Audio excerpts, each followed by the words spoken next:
Welcome back to Newstalk. Last week, while President Donald Trump took the oath of office, thousands protested in Washington and across the country. Booing and chants of "Not my president" could be even heard on the National Mall during the inauguration ceremony. But after the massive Women's March, what comes next? What should we expect from Trump's opposition? Joining us to discuss is Dr. Omekongo Dibinga. He's a professor of cross-cultural communication at American University. He's also director of Upstander International. Thank you for being here. Thanks for having me. So we're now a week into the Trump administration. What are your thoughts about these last 7 days on what he's been focused on, the issues that he's raised, the executive orders, and how progressives and his opponents have responded? Well, first of all, we're seeing that he is making executive orders that go right in line of what he said he wanted to do. He was talking about building the wall. He talked about things related to abortion rights and women's rights, and you see what he's done as it relates to preventing funding from USAID to organizations across the globe that deal with situations of abortion. And so he's going right along with what he said he was going to do. And a lot of people are surprised. They say, well, the presidency might change you once you get office, but he's decided that he's not going to change. And as we see from progressives and lawmakers, we see that the lawmakers are taking a different stance than the Republicans did when President Obama came into office, because their goal was, they said, we're going to make him a one-term president. But now we see people like Senator Sanders and Elizabeth Warren saying, well, if he's going to work at getting Americans better jobs and better opportunities, we'll give him a chance and we'll work with him. And so already we're seeing a different tone from Democratic lawmakers than we saw from Republican lawmakers with Obama. But progressives, as it relates to who are not lawmakers, it's all about the resistance. And people are looking at every possible way to resist his presidency under that banner of "Not my president." And many of those protesters are unhappy with those senators who, who they feel that they're normalizing what is a very not normal presidency and president. Yes, and they want the Democrats and other progressive politicians, they want them to be more hardline, and they want them to do basically, in essence, in many instances, exactly what many of the Republicans did in terms of blocking President Obama at every juncture. And so it's going to be very interesting to see what happens as progressives who are out in the streets continue to clash with progressives who are in office. Well, where does that energy go? The Women's March was this huge event, not just here in Washington, but around the world. But it was a one-time event.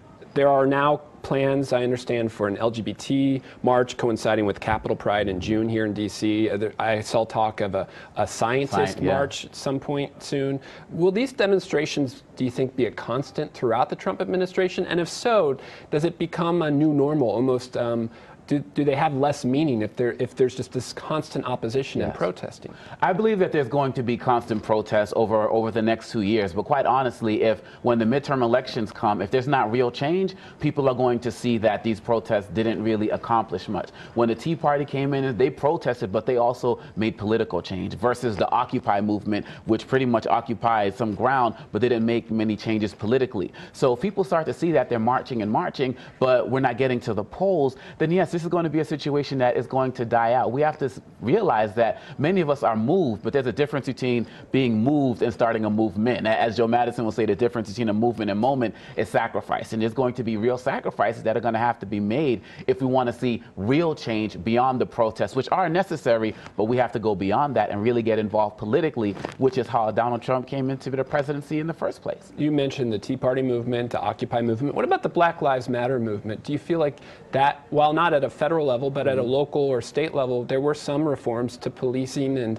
and law enforcement across the country? Do you think that movement was able to effectuate change? Oh, absolutely, and it still is. We saw it in Chicago with the attorney there. We've seen lots of different organizations and police communities across the country getting involved in more police reform. There have been more productive conversations. There have been more people getting engaged. The Black Lives Matter movement has been very fractured in terms of its leadership, and different sections are involved in different parts of the process. But even with the Black Lives Matter movement as well, we have to get more, for those who are engaged in that, have to get involved in this political side of things. We have to get out the vote. We have to work on things relating to legislation. And there have been many within the Black Lives Matter movement who have been doing that, but we have to step it up another level. You use the word fractured, and I think that's an important question, because it seemed that while the Women's March incorporated a lot of progressive issues, science and the environment and women's rights, abortion rights, race, immigration, and LGBT rights, there are now, as I mentioned, these other demonstrations that will be focused on single issues. Do you see progressives staying unified, in opposition to President Trump?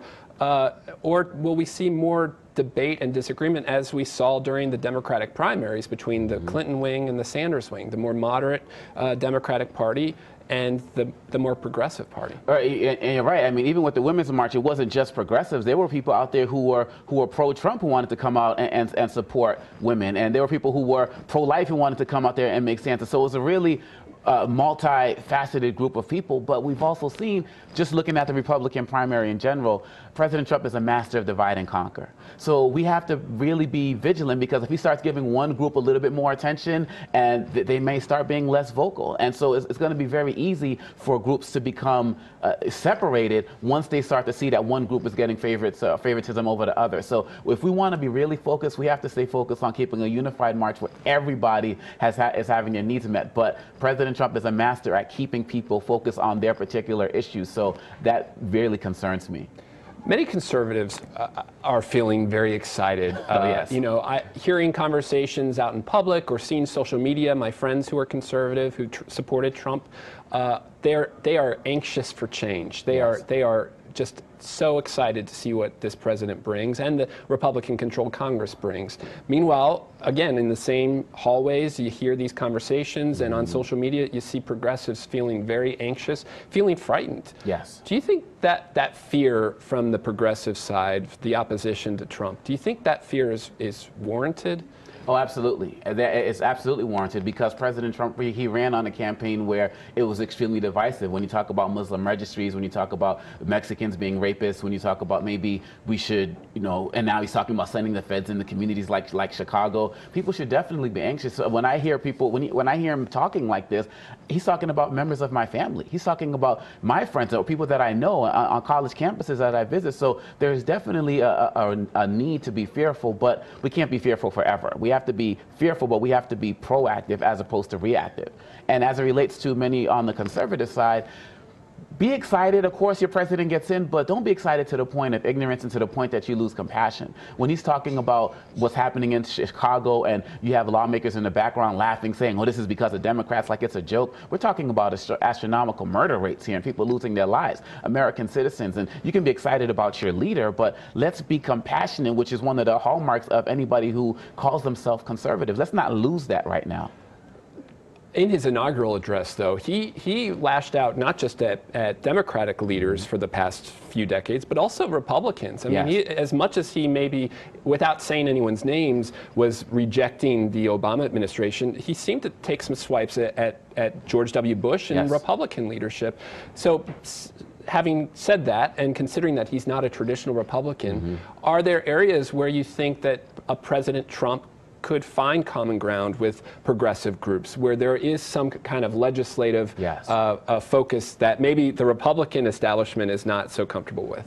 Right now, the way it's looking, especially with all of his executive orders and the like, it seems like the only place he's going to find some real common ground is on this area relating to jobs and the economy. Because he said some great things since he's become president. He's met with unions, he met with auto workers, and he said some things that even impressed Bernie Sanders, right? And many Americans have been satisfied with his decision to withdraw from the TPP, and the jury's still out about what's going to happen with that. But generally speaking, if there's going to be some common ground, it's going to be on this area of jobs. But the question remains, is President Trump going to stay true to what he said he was going to do? Because he's the master of saying one thing and then doing the other. But that would be a great area to work towards common ground on.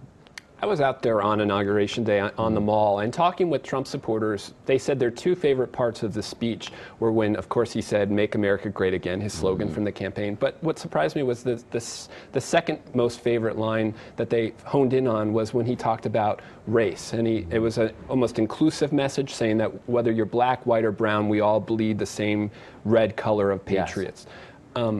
Is there more that this president can and should do to try to calm this anxiety that many progressives have, and kind of reset the environment, our political environment right now as we move forward into this new administration? Absolutely. As it relates to some of the violence we've seen, all he said is stop it.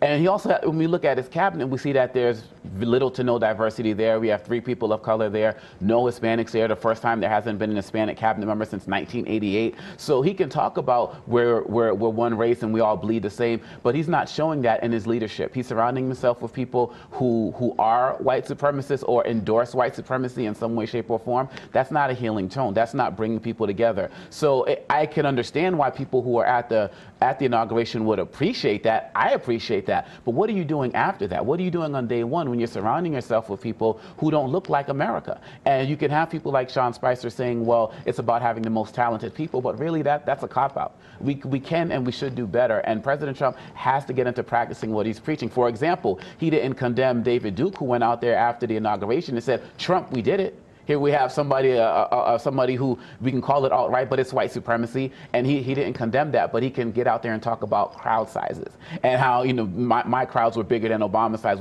which is not even true, and he can focus on those little things, but he's not making the real verbal or physical outright commitment to showing that he cares about diversity. Playing devil's advocate. Sure. If the expectation is that Trump and conservatives condemn that hate speech, do you think that progressive groups did enough to condemn the rioting and violence we saw on Inauguration Day? Absolutely. I believe that there are many people out there who condemn. Nobody wants anybody to be attacked. And people that I listen to, progressive lawmakers, nobody wants anybody out there rioting. Nobody wants anyone out there beating people up, attacking people. Nobody wants that because it destroys the movement that people are trying to create. So yes, we have to condemn it on all sides. We have to condemn ignorance and hatred and violence and hate talk against any group at every single moment. But the president has to be the leader in that. With President Obama, with President Bush, we didn't see these levels of hate come out right after they were elected, and that's just a fact. Dr. Omekongo Dibinga. Yes, sir. Thank you so much for your time. Appreciate your insight. Thank you for having me. We'll be right back.